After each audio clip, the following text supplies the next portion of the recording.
Call the meeting of the Planning Commission to order. Just a couple updates. The following agenda item is continued to March 1st. Planning Commission agenda. Items number 1A, B, and C, the Metropolitan Park 3rd edition. So there'll be no presentation by staff on this item and no action will be taken by the commission today on that. So make everybody aware. If you're here for that, we'll hear it again in March. There'll also be no brown bag. Item number C, there'll be no brown bag this month at that time. And otherwise, the agenda looks correct. Could I get a motion to approve the order of agenda? So moved. Second. We have a motion and second. Any other discussion on that? All in favor say aye. Aye. Aye. Motion passes. Moving on to item number B, the minutes of the regular meeting of January 4th. Everybody have a chance to look at the minutes? Do you want to make a motion to approve the minutes? I move to approve the minutes. There's a motion. Is there a second? Second. Motion and second. Any discussion? All in favor say aye. Aye. Aye. Motion passes. And we'll start the public hearing items. We have one more commissioner on her way up. There she goes. And we'll wait to do the public hearing until that. Otherwise, we'll call Donald up to get ready.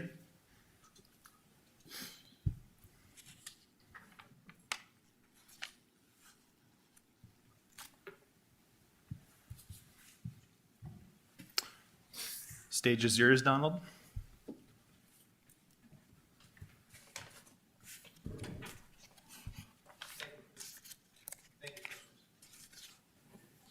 We have a Try mic one more issue. time. There we go. There we go. Thank you. Did you want to go forward with item 2, sir?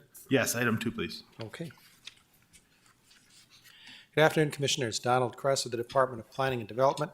Item 2A and 2B of our agenda is the West Track 3rd edition. The subject property is located here. Just some landmarks here. Here's I-29, 13th Avenue South, Cass County Jail, 34th Street, and West Track Drive. This project is a major subdivision and a zone change. As you see, there are 2 properties involved here. The site looks pretty much an open field here as of a couple days ago. Drainage ditch on one side there, 34th Street, again, Cass County property to the north. The current zoning of the properties, the 2 properties in here, one is general commercial. And Commissioners, if this looks familiar to you, you approved a planned unit development in the September of 2020 for this property, and that was for a senior housing facility. That project is still in the works. It has not started construction yet, but that property will actually be getting slightly larger when we do this plat. So that's where it says the zone change from GC with a PUD to GC with a PUD, that the property is going to get a little larger. The plan for the senior residence isn't going to change, but the property is going to get a little bigger.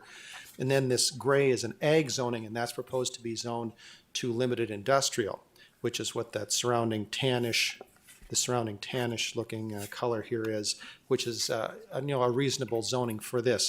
However, we did work with the applicant for that portion of the project, Nick Dietrich, to develop a conditional overlay for the limited industrial, because we do recognize that residential project was there first, and we want to preserve a quality of life for that. So we worked out some items in the conditional overlay, which is included in your packet, just to mitigate any effects of noise and dust and so on that there might be from that. So we appreciate the applicant working with us on that. Again, here's the zoning that shows the GC here and the limited industrial here. The plat looks like this. Again, here's that existing GC lot. Here are the 2 LI lots. There is a private drive access to this lot here, lot 2, although it does touch the public right-of-way. And these cross-hatched areas you see are areas that are currently easements for the street that are being dedicated by this plat. It's really a sort of an easement right-of-way cleanup thing we do as these plats come forward. Staff did receive 2 inquiries about this project from surrounding property owners and responded to them. They had no opposition. They were just interested in what's going on there. The project representatives, Nick Dietrich of Dietrich Construction and Nate Volmuth of Goldmark, are with us here this afternoon, and Tony Ukel of MBN Engineering, and they may wish to address the commission. Staff's recommendation is stated in the staff report and shown on your screen. That completes staff's presentation. Thank you, commissioners. Thank you, Donald. Any questions from the commission? I have a question Go about ahead. I have a question about the buffer Yes, ma'am. recommendation. So will that be around the entire lot? That will be, it'll be here on the south side with this lot, and then it would be to some degree along the private driveway here. Okay. So that'll, and that is, as you notice, those are fairly specific, but when we get to the site plan, that's where we'll work all those details out, but it does talk about the vegetation buffer there all the way around, and what would go along here, and what is not spelled out in every detail there is it refers to the residential protection standards in the LDC, and so we didn't specify those out in there. That will be that would apply just as if that GC zone property were a multi-family zone property with some minor variations. Okay, thank you. Any other questions for Donald? The applicant is here. Anything you'd like to add? Donald did a nice job of describing everything. We're certainly here for questions if you have any. Does anybody have any questions for the applicants? Excuse me, I'd just like to ask about the development. Who are going to be the tenants? Sure, invite the applicant up to introduce themselves. My name is Nick Dietrich, and I represent the 2 fellows that own the limited industrial land. They bought it as an investment property, and so the projects that would be going in what you see as tract 1, and is it tract 2 up there? Yes, sir, these 2 lots, yes, sir. Yep, the blue ones. They're not 100% set in stone yet, but we're establishing ground rules for those said projects or any further development moving forward. That's what this is about, so. Thank you. Okay, well, I thought previously when we had reviewed this, it was, the plan at that time was for housing and in specific elderly. That's in the corner, Right. the red property there. So this property will remain, that's correct, ma'am. This property will remain that senior citizen housing. Okay. Yep. And I think at the time, just thinking back about it, we talked about bus routes going. through Yes, ma'am, there. it's still there. Okay. Yep, it's right, I don't know if it was, I didn't want to overload you with photographs, but it's right, the bus stop is right on the corner down there. And so that project, again, and maybe if you have questions, Mr. Volmuth could help you out with that, but that is, I believe, going to be under construction soon. Thank you. Any other questions for the applicant? Seeing none, thank you, Nick. Okay. Commission, what are your wishes? I'll move staff approval. We have a motion. Is there a second? Second. Motion and second. Any other discussion? Seeing none, take the roll, please. Holtz, Aye. Morgan, Aye. Schmidt, Aye. Rosenberg, Aye. Gunkelman, Aye. Schneider. Aye. And the motion passes. Moving on to item number 3, back at Donald again. Yes, sir, thank you. Item number 3A, 3B, and 3C is the Rocking Horse Farm 6th edition, major subdivision and growth plan amendment and a zone change. This property is located in the Rocking Horse area here, 52nd Avenue South and Veterans Boulevard. There's been a variety of developments in Rocking Horse here over the years. Mr. Promersberger and his wife, the developers, are with us this afternoon as well.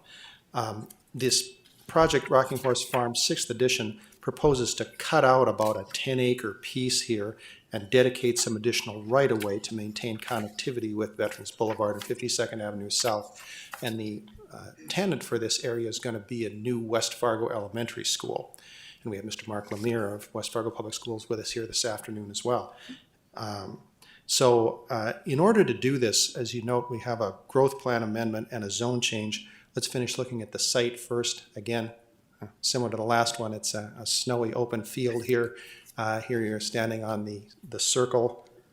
You're standing on Rocking Horse Circle here, looking east on the power lines or where Veterans Boulevard is. And now you're on the other side looking west. That's just where 51st Avenue will come in. The current growth plan here designates this area, this red area, for commercial development. When Rocking Horse was originally conceived, there was no school intended for it. So we went through the growth plan amendment process to designate the area intended for the school as public and institutional, which is an appropriate land use designation for the public school. And then we would go back, and then the zoning here, currently agricultural, the zoning would go to public and institutional too, and your commission has used that PI zoning on a number of schools and public institutions over the years. We did, as part of our growth plan amendment process, we are required by our ordinance to have a public meeting, which we held at Osgood Elementary School on January 20th. Applicants' representatives as well as planning staff were there. We did notify the same surrounding owners that we do for the public notice for this hearing. We did not get any attendees, and we've not received any comment either on this from the public property owner letters we have sent out. The plat, as we talked about, just creates one big lot and one big block here, adds a negative access easement here, dedicates right-of-way for Rocking Horse Road South, 51st Avenue and 59th Street South here to continue this. The surrounding property is not included in the plat, and there is no proposed development on that at this time. And again, this will be a new West Fargo Elementary School. I need to correct one thing. The staff report says that West Fargo has 3 elementary schools and a middle school within the city of Fargo. There's actually 4 elementary schools. I always think Independence is a middle school, but it's not. So there are 4 elementary schools. The applicant's representatives here, Mark Lemire of the Fargo Public Schools, Ken Promersberger and his wife, Mike Love of Houston Engineering are here this afternoon and may wish to address the commission. Staff's recommendation is stated in your staff report and shown on the screen. That concludes staff's presentation. Thank you, commissioners. Thank you, Donald. Any questions for staff? Yeah, go ahead. Donald, are these public roads? Yes, sir. So Rocking Horse Road is public and the 51st and 59th are? Yes, sir, that's public? correct. They're dedicated public streets. Their dimensions are determined by the LDC. Okay. Any other questions for Donald? Yeah, go ahead, John. One other one. Donald, where 59th comes out onto 52nd. I'm trying to think of when I go down 52nd. We have a median in that part of 52nd, or can they go right or left when they come out of there? That is.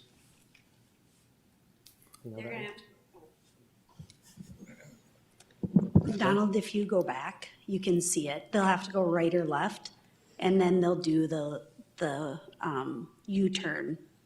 So they have to go right, do a U-turn, and then go left. So it's when they go out of there, they can only go to the right. Correct. And do that Yep, loop to do around. and then they'll go left. Okay, And Commissioner Gunkel may add, as you see the little tip here of it, they are tying into an existing street return that was intended to be there. So, okay, because when they go to the roundabout, they can go either way, so they can, okay. thank you, Brenda. Any other questions for staff? We'll start with the applicant. Anything you'd like to add?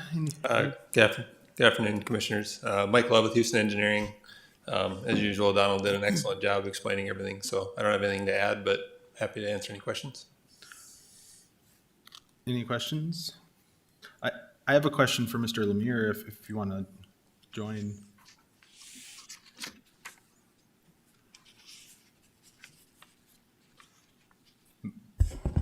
Yes, sir. Thank you. Yeah, it might be a curiosity, but I was just curious how the two governments work together, to provide these type of things. And is this something that's gone through the West Fargo School Board and through some public meetings there as well, just to kind of educate us on the breadth of this? It's the Commissioners Mark Lemire, West Fargo Schools. I serve as the construction coordinator now for the school district. So the question of this elementary school that is now being proposed in Rocking Horse Farm came up last summer with our school board. We recognized, due to our enrollment projections, that two of our existing elementary schools, Freedom Elementary, which is just south of Interstate 94 and serves a portion of West Fargo around Costco, for example, and then Amber Valley Parkway, and the Independence Elementary School, which serves kind of the Brant Crossings area, were both going to exceed their capacities. And so our school board considered options that included building onto those two locations, but ultimately alighted on the idea of a new school.